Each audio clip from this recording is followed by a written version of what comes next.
अस्सलामु अलैकुम वरहमतुल्लाहि वबरकातुहू। उम्मीद करता हूँ दोस्तों आप तमाम हज़रात खैरियत से होंगे।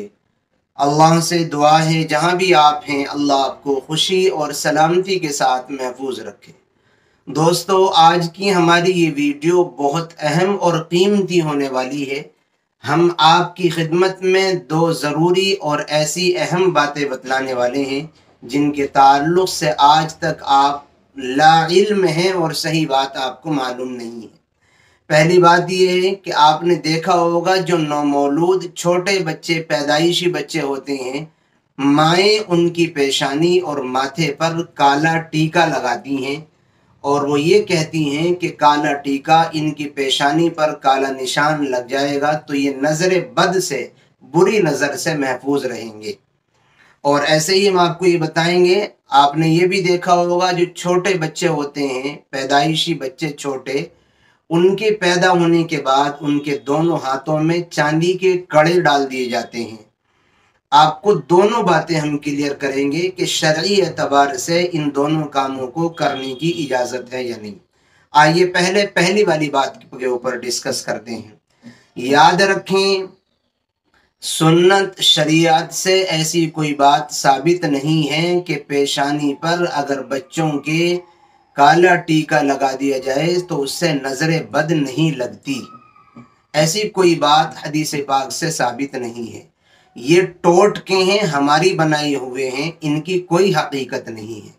और इससे भी आगे की बात भी आप याद रखें कि अगर आप ये काले निशान और काले टीके इस अकीदे के साथ अपने बच्चे की पेशानी और माथे पर लगाएंगी या लगाएंगे कि अगर ये लगाएंगे तो नज़र बद नहीं लगेगी, ये शिर्क तक पहुंचा देगा आपको। कभी कभी इन छोटी बातों पर ही ईमान से इंसान खारिज तक हो जाता है। एक मुसलमान का ये अकीदा और ईमान है कि इंसान के ऊपर खैर और भलाई भी अल्लाह की जानिब से आती है और इंसान के ऊपर बुराई और मुसीबत और परेशानियां भी अल्लाह की जानिब से आती है।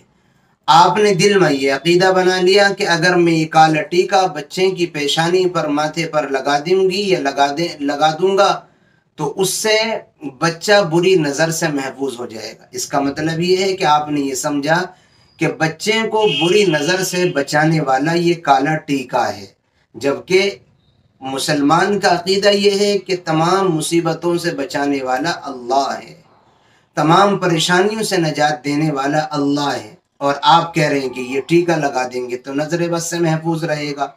इसलिए अगर ये अकीदा भी हो जहन में कि ये लगा देंगे तो ये बच्चे को नज़र बद से महफूज कर लेगा, तो इस अकीदे के साथ कभी कभी इंसान ईमान से भी खारिज हो जाता है।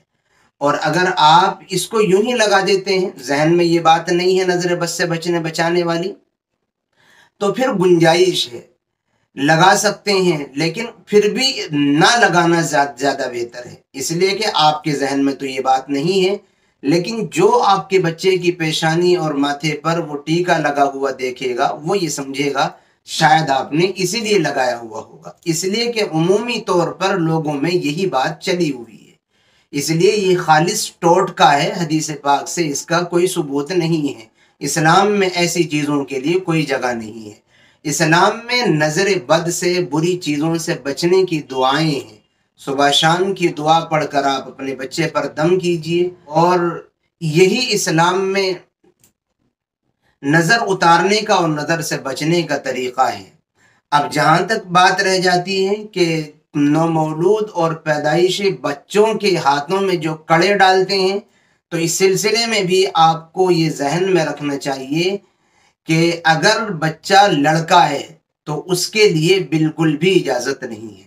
मर्द हजरात के लिए किसी भी धात के जेवर इस्तेमाल करना जायज़ नहीं है। मर्दों के लिए सिर्फ एक अंगूठी 4.5 माशा से कम वज़न की पहनना जायज़ है। इससे ज़्यादा की कोई भी जेवर किसी भी धात के मर्द के लिए इस्तेमाल करना जायज़ नहीं है। अब वो बच्चे के लिए भी यही हुक्म है, जवान के लिए भी यही हुक्म है, बूढ़े के लिए भी यही हुक्म है। ये कहकर गुंजाइश नहीं होगी कि वो अभी बच्चा है। जहाँ तक बात है लड़की की, تو لڑکی کے لیے زیورات کا استعمال کرنا، کسی بھی دھات کے زیور اس کو پہنانا، اس میں کوئی حرج اور قباحت نہیں ہے۔ امید کرتا ہوں آپ کے لیے آج یہ دونوں باتیں کلیئر ہو گئی ہوں گی۔ آج کے بعد اپنے بچوں میں سے لڑکوں کو آپ چاندی کے کڑے بالکل نہ پہنائیں۔ قرآن کریم کے انداز بیان کے مطابق احادیث میں وضاحت کے ساتھ یہ بات موجود ہے کہ مردوں کے لیے کسی بھی طریقے کے کسی بھی دھات کے زیور استعمال کرنا حرام ہے، چاہے سونا ہو، چاہے پیتل ہو، چاہے چاندی ہو، کچھ بھی ہو۔ اور لڑکی کو آپ پہنا سکتے ہیں۔ اور ٹیکے کے تعلق سے بھی امید کرتا ہوں آپ کی بات سمجھ آ گئی ہوگی۔ دعاؤں کی درخواست ہے، پھر ملیں گے انشاءاللہ کسی نئی اور اچھی ویڈیو کے ساتھ۔ السلام علیکم ورحمۃ اللہ وبرکاتہ۔